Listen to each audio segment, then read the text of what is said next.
Welcome, Gretna, and everybody else who's decided to join us this morning or whenever it is you're watching.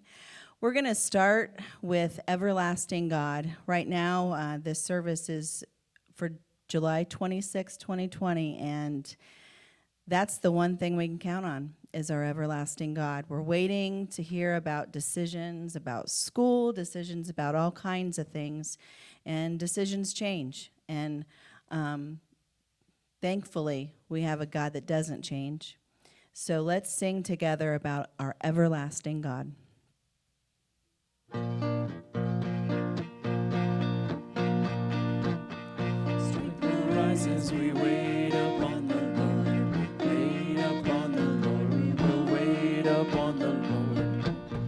Strength will rise as we wait upon the Lord. Wait upon the Lord. We will wait upon the Lord. Our God, you reign forever. Our hope, our strong deliverer. You are the everlasting God, the everlasting God. You do not faint, you won't grow weary. You're the defender of the weak. You comfort those in need. You lift us up on wings like eagles. Strength will rise as we wait upon the Lord. Wait upon the Lord. We will wait upon the Lord. Strength will rise as we wait upon the Lord. Wait upon the Lord. We will wait upon the Lord. Our God, you reign forever. Our hope, our strong deliverer.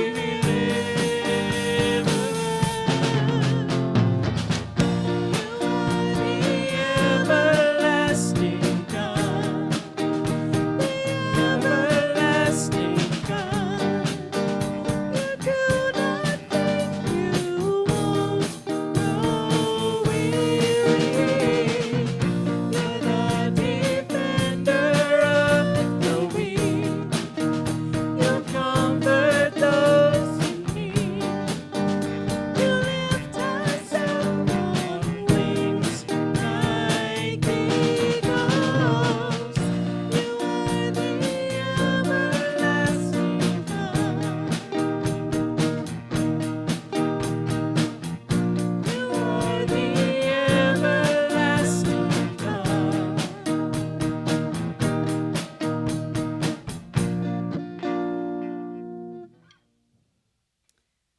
Our next song that we'd like you to join us in singing is Lord, I Need You. It's a worship song that just says, God, I can't get through each day without you. Lord,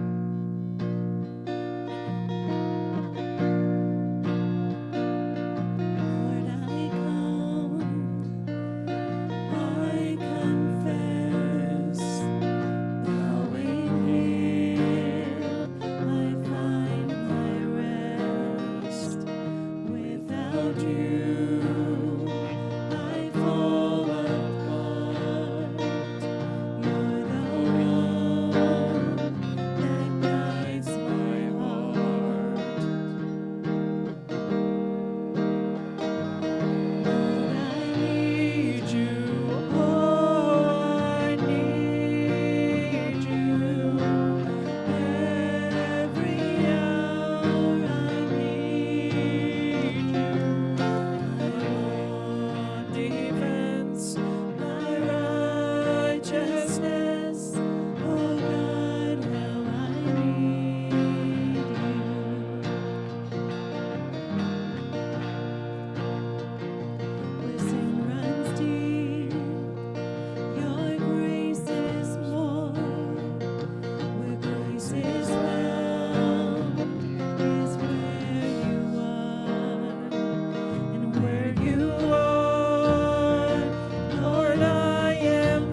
my righteousness.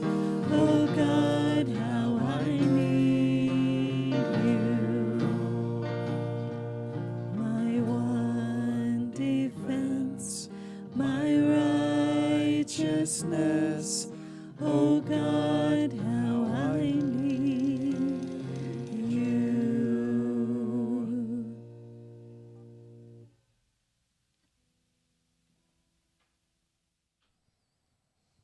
Okay. Good morning, Gretna. This is Pastor Rob. It is so wonderful to be here. You're going to be blessed in a minute with a talent offering by the chanteurs, and then an incredible sermon given by our own Shelly Ginter this morning as you listen to her story. It's part of our ongoing series, This Is My Story. Because I think we all have something that we need, that others need to hear about how God is working in our lives. We set aside this time every morning as you listen to the chanteurs to give back a little bit of what God has given us. And if you've seen come across the screen lots of different ways that you can give, we want you to know that we are doing our best to steward those funds and try to have them go the furthest, especially in this difficult time. We are so thankful for your love and for your strength that we feel that we get through you. And I pray that what you are about to hear and about to see will bless you as it has blessed us as we have recorded it. Thank you.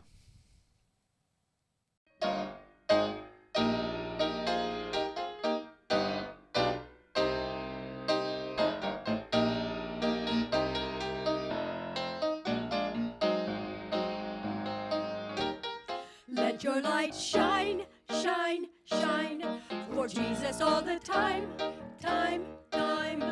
Walk in the light, beautiful light of His love. Let your voices praise, praise, praise. Let your love for Jesus raise. Walk in the light, beautiful light of His love. Come to the light, heavenly light. Jesus is the light of the world. Shine every day, let your voices say, Jesus is the light of the world. Come to the one, glory in His Son. Lord, the debt for sin is paid. Let your voices sing, for we know the King. Jesus is the truth and way. Let your light shine, shine, shine for Jesus all the time, time, time. Walk in the light, beautiful light of His love. Let your voices praise, praise, praise. Let your love for Jesus raise. Walk in the light, beautiful light of His love. Shine your light, shine, shine, shine. Heavenly light, heavenly light. Walk in the light, walking in the light of His love, His love. Let your light shine, shine, shine for Jesus all the time, time, time. Walk in the light, beautiful light of His love. Let your voices praise, praise, praise. Let your love for Jesus raise. Walk in the light, beautiful light. Walk in the light, heavenly light, beautiful light, beautiful light of His love. Walk in the light of His love. My life is in you.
Well, good morning. My name is Shelly Ginter, and Rob had asked me to share my story a few months ago. And when he originally asked me to share my story, it was, sure, I'll be happy to. I can pretty much talk with anyone at any time and would be happy to share my life. But at the same time, thinking over the months, and as this day got closer, what will I share? I don't know that I would think anything substantial really has happened in my past, or that my life has been anything spectacular that someone would find interest in it, until I prayed. And I really just asked God, you know, the life you've given me, I am so very thankful for. And it's because of him that I'm even here today. And with that, maybe this isn't, I know it isn't, this isn't about me. It's about what I've been through, thankful to the opportunities that God has given me. And it's his story through my life that I'm sharing. So I'm excited about the opportunity, hesitant about the opportunity, and a little nervous, to be honest. But where does it begin? 52 years ago, when high school sweethearts decided to get married in Covington, Ohio, and grow a family, I being the firstborn, and then my sister came along 4 years after me. I don't know that they knew what they were getting into with two little girls, very busy little girls. But one of the things that they did, to keep us occupied was dance. So we danced a lot, and that kept us busy. Mom liked Stevie Wonder. She liked the Nelsons. She also listened to like Paper Lace, The Night Chicago Died. Dad was more into The Who and Iron Butterfly. They really probably should have stopped when the Steppenwolf album came on and I began to dance to Born to Be Wild, because that was probably the theme for my life that moment on. They moved us to Piqua, and I went through the Piqua High School, Piqua City School systems, and they taught us to work hard. They taught us that you need to be respectful and that nothing is ever given. Be kind, be thoughtful, and do the best you can do. And so my sister and I did that through school. I was in Girl Scouts and had an opportunity for 4-H. But the one activity that I probably had the most fun with was band. Now, I didn't play an instrument because I wasn't coordinated enough to do that, but I could dance. And one of the pieces in our band was a front line called the drill team. And if you think of the drill team, it integrates flag movement and dance movement and then the Rockettes kick line. And that's what I did for 4 years. Enjoyed it, enjoyed practicing and fellowshipping with my friends and traveling. And the Piqua Marching Band was a pretty good band. They were actually asked to go to the Bengals games a couple of times, and we opened and did halftime shows for them. So in '86, I graduated and still dancing, which is what probably helped the next transition. There were a couple of venues in the Miami County that were dance facilities for youth to go to. And one of those nights was at one of those venues, and there was this guy dancing on the stage. And, the guys I went to school with, they liked to dance, but it was slow dance. They didn't have a lick of rhythm. But this guy could dance, and he danced the fast songs, and it was like, wow, I want to know him. And he's kind of cute, too.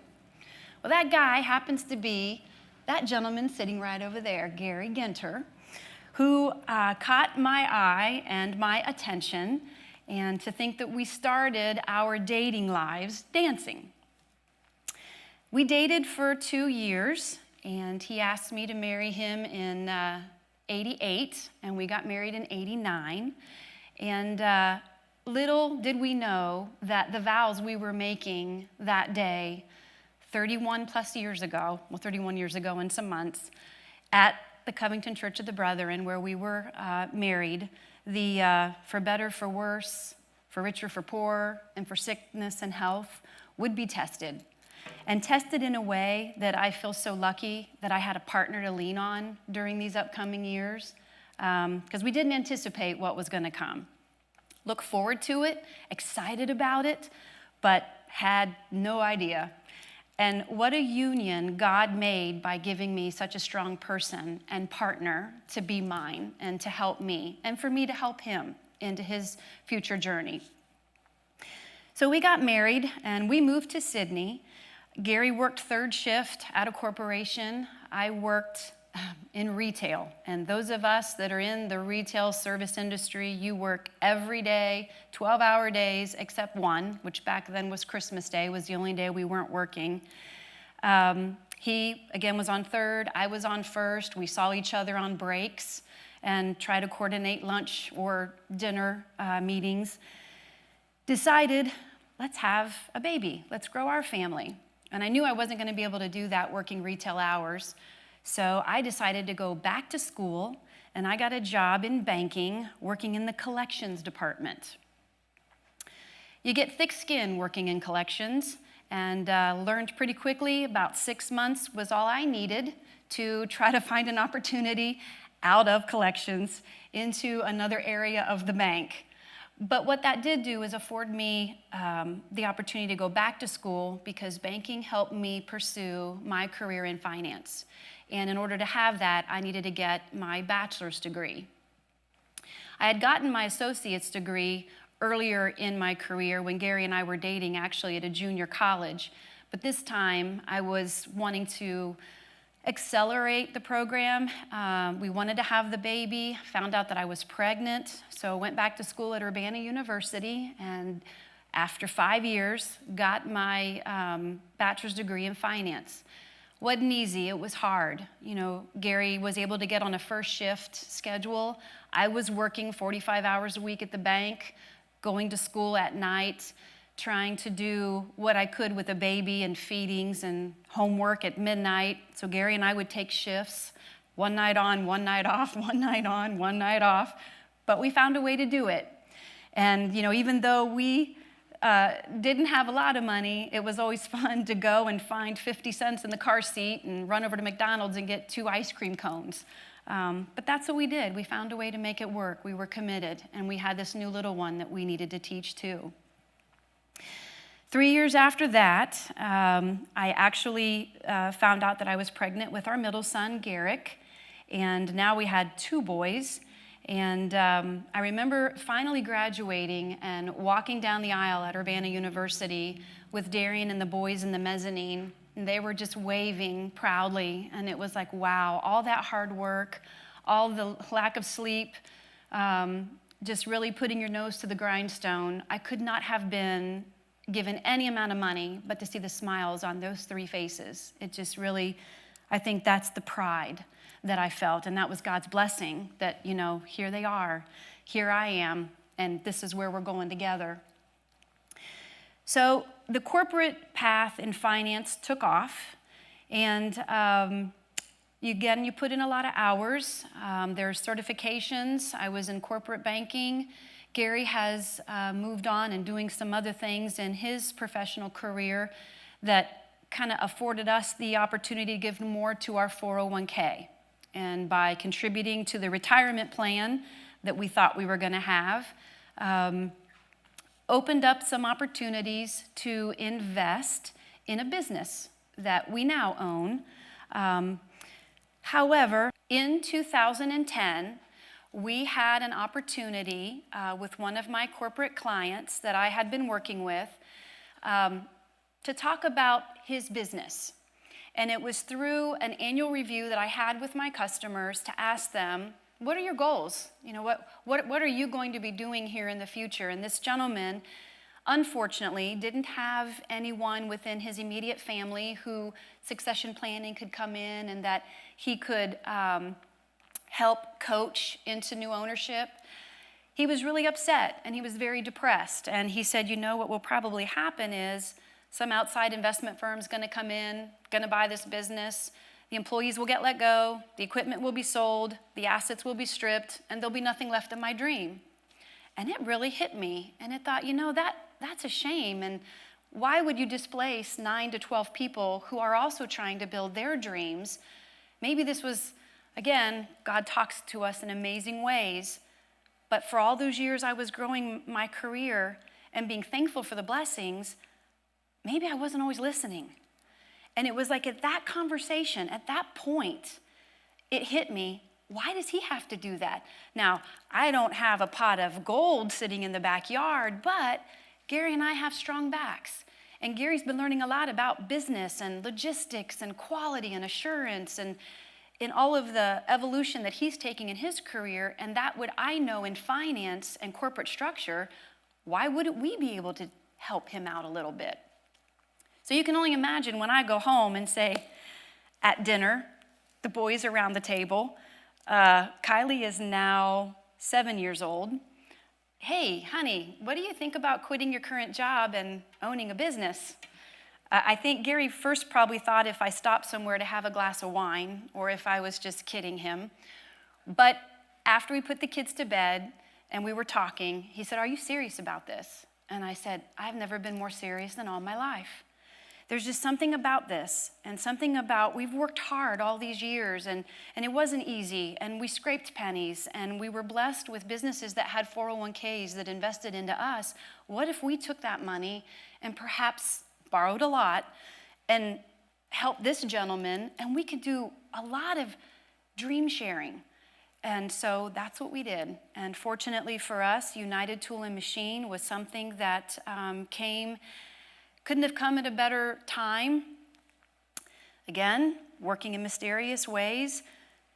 Probably the first rock fell, and it was in May of 2012, and we were finalizing the deal that United Tool and Machine would be sold from its current ownership to a partnership with Gary and I. And it was actually the week before Memorial Day weekend. My boys and I were shoveling mulch around our property. This is something they did for me every year. Mother's Day was flowers and mulching. Look forward to that holiday. It's always a blessed day. And was getting ready for work on that Friday morning. And I noticed a lump on the side of my belly here. I was actually tucking in my shirt. And it hit me that, oh my gosh, what is this? It's a really hard lump. I don't know what that is. And here's the ironic thing. I can tell you anything about corporate finance. I can tell you what federal clearinghouse district we are in the state of Ohio. I can help you accelerate your receivables. I can tell you how to calculate the Federal Reserve rate and EBITDA. But I have no idea what's on the left side of my belly, and I have no idea what this is. It's just crazy. So I go to work, and while I'm at work, I ask some of my coworkers who are friends, what do you think this lump is? You know, what do you think this is right here? And in their faces, I felt fear. And it was, that's not probably supposed to be there. You really shouldn't be here at work today. You should be at a hospital. And I'm a pretty healthy person. I don't think that's it. I'll just go to after hours. So I went to our hometown urgent care, and I was talking to the physician there, and she said, yeah, I'm not even going to touch that.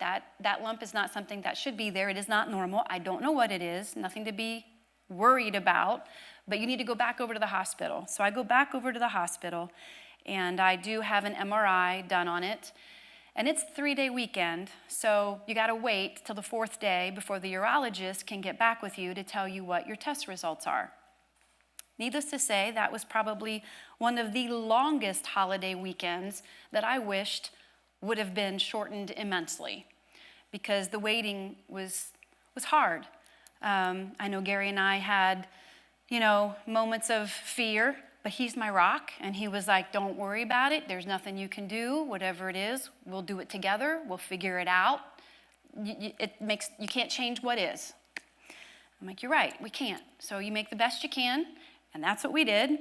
And on Monday, it was confirmed that I had kidney cancer. Renal cell carcinoma was the first big word I learned. The second big word I learned, 2 words, radical nephrectomy. And what that means is they went in, my urologist had indicated we're going to do a small procedure. It'll be microscopic. It'll be just 3 little holes in the side of your abdomen, and we'll just remove that tumor and whatever tissue it's attached to on your kidney. Okay, he has it. This is his profession, and I'm going to give him my life with the ask of God that he, is efficient with the urologist's hands and that we get it all.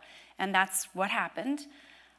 As I have since learned, I think it was 8-10-hour surgery turned into a little bit longer because it wasn't that easy. It was the entire kidney, and it was a 5-pound tumor.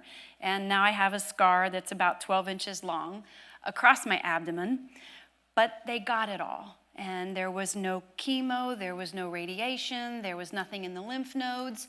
So it was like, wow, you kind of feel like you dodged a bullet. And I was thankful and I was appreciative, and it just made me want to probably grab life so much more fuller. But in a way that I didn't realize yet, was probably the best direction. In other words, I jumped right back into work, and I jumped right back into my volunteerism, and I wanted to be a part of every school function and a part of all the athletics, and busy, right? That's the way I'm wired. Stay busy, stay focused, hard work. That's what you do. It's hard to say no. Like, those 2 letters hardly ever come out of my mouth unless I'm raising my kids, and then they hear that often. But otherwise, that's how I think things maybe snowballed in a way, because that's the only way I can reconcile the second rock.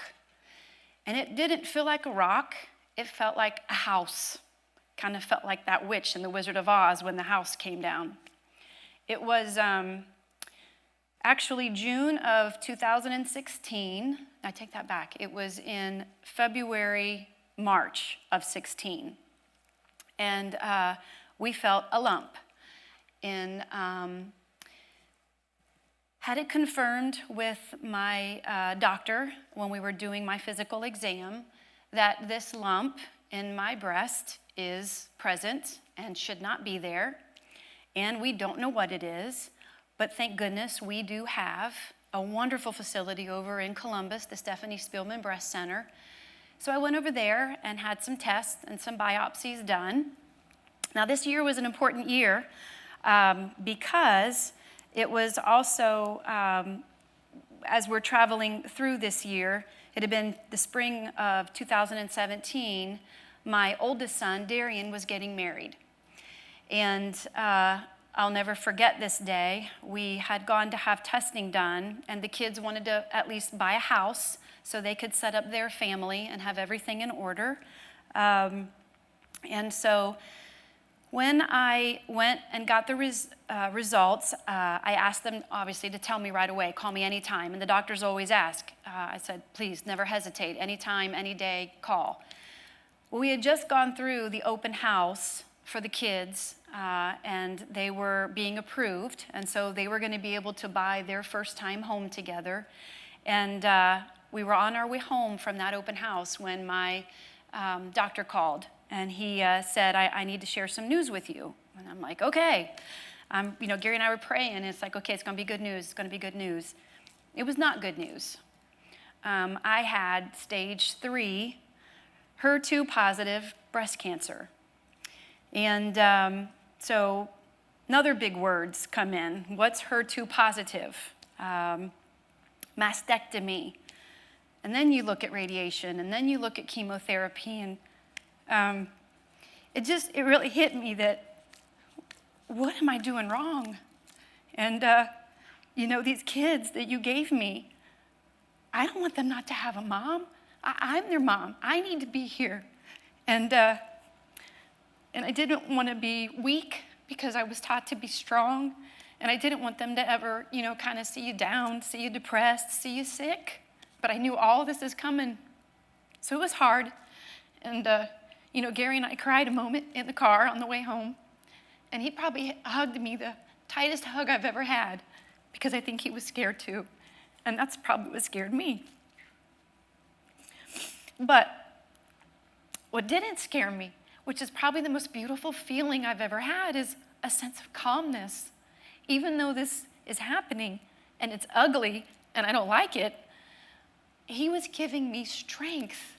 And I didn't know it at the moment. Of course, I think that's the human factors, right? You've got to reconcile everything that's happening physically, mentally. But if I had just inhaled the spiritual healing, I was getting it because I know I felt it. I felt so calm. Even though I was mad and scared, I felt calm. And so we went through the surgeries. Luckily, they did get it all. I don't have anything in my lymph nodes. That was the amazing thing. They took the lymph nodes of the 21 to 22 that you have up here in your arm. I had 12 that did have the cancer cells in them. So when I was having the mastectomy, they took those out and felt that they had all the damaged tissue and cancer that they could get removed. Now, because it was in the lymph nodes to begin with, the next question is, when do you want to start chemotherapy? Now, this has taken us probably 6 months into 2016. And at that time, you're healing from a surgery. We did do reconstructive surgery, so I am living with implant and trying to rebound physically the best you can by having part of your body removed. And thinking only about my son's wedding and that, I want to be here to dance with him at the wedding. And I want to be a part of that. And that's all I have, then that's okay. That's really what I wanted. And chemo started in September, and we wanted to get it done. I had to have 3 months of chemotherapy, the strong chemotherapy. And they pretty much said, be ready. You're going to get it every other week. And by about the third treatment, your hair is going to fall out. Like, it's all right. My hair is short. No big deal. It'll fall out. And I'll never forget, it was my birthday, September 19th, 2016. I'm rinsing my hair out. Sure enough, there it is in the sink. And what was probably fun, I don't know if it was fun, but you make lemonade out of lemons, is that both my boys and Gary went out to the garage that morning before school, and we all shaved our heads. Kylie didn't. Poor girl. I think she was just more nervous of what was going on in the household. But we let her help shave our heads, and we kind of just made it a little family event. And so we had that happened, and then, of course, as the nuclear medicine accumulates in your body, it does make you sick. And it makes you so sick, I never wanted these words to come out of my mouth, but I thought them. I can't do this today. I have no energy. Everything aches. My bones hurt. I can't keep anything down. I can't keep anything in. I'm tired. But I think it's because the strength that he was giving me was that those words never came out of my mouth, that I could a little bit longer, just get to the next hour. In the next hour, you can have the shot that helps counteract the nuclear medicine so your body doesn't reject it. It's part of what hurts the bones and the calcium system.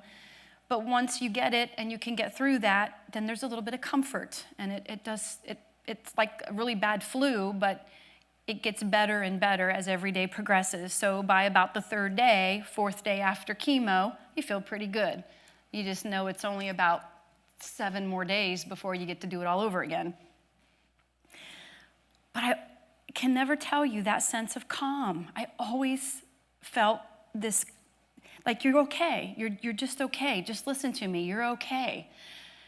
And I think that was one of the hardest lessons to remember, that I'm all right. And then the next thing was stop. Stop and listen. Stop and be a part of the moment. And it's not about how successful I am. It's not about what accolades or how many volunteer denotions I can be a part of. It's just the fact that God's putting people in my day for a reason. And perhaps it's been those channels or those avenues that I've met people, but did I pay attention? Was I really in the moment? Or was I just getting through to the next event, the next appointment, the next person? These are probably the lessons I've learned the most. God puts people in our day every single day. You never know when. Sometimes they need something from you. You just don't know it. And sometimes you need something from them. And we don't know that either.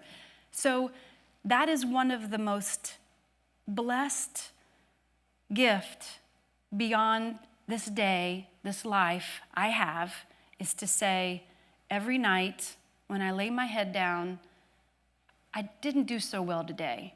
I didn't take my time like I wished I would have. I didn't acknowledge the gentleman that held the door for me. I didn't wave at the lady that just waved because she thought I was somebody else, because I was not focused, or I was focused on something else and not being in the moment. And that's what we have to be cognizant of. I realized after this last bout of cancer, don't want a number 3, but you never know.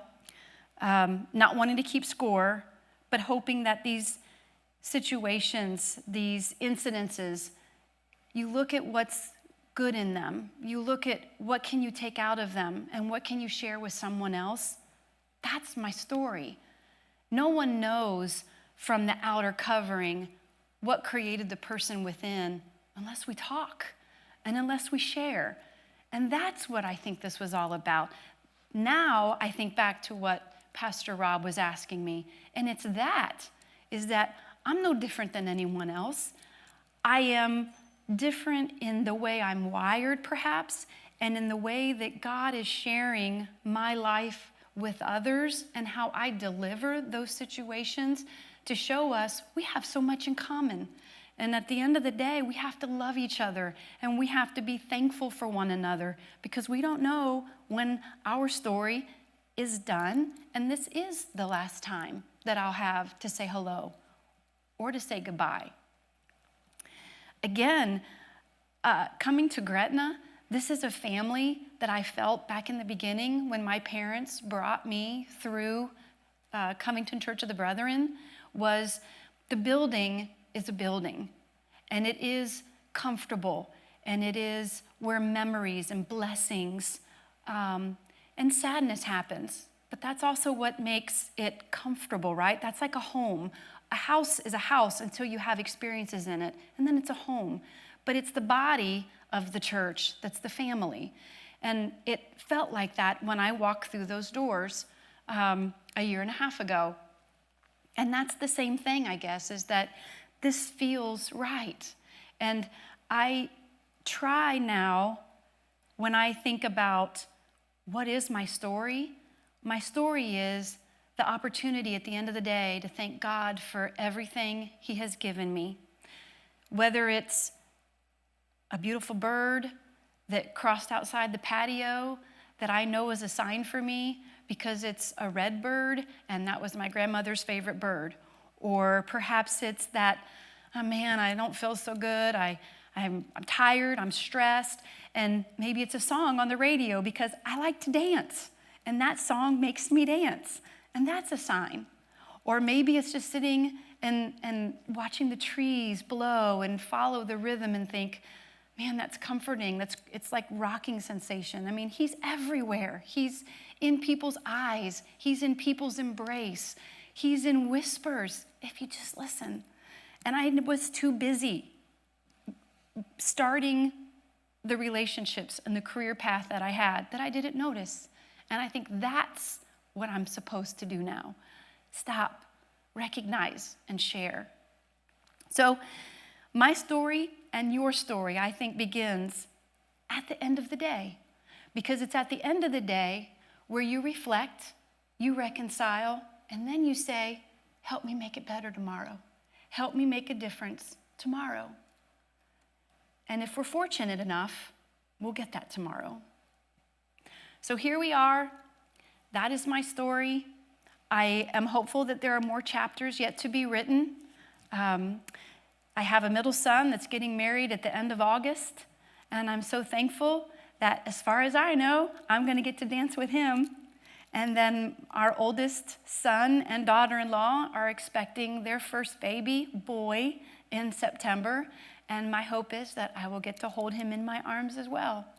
I get to kiss Gary in the morning, good morning, and I'll get to hug Kylie as soon as we're done. So I feel very fortunate for the blessings he's given me. And again, it's the people, and it's all of you now that are a part of my life too, and my history that I hope will be continued on into the future. So thank you for allowing me this time. I appreciate it, and I look forward to learning more about your stories as well.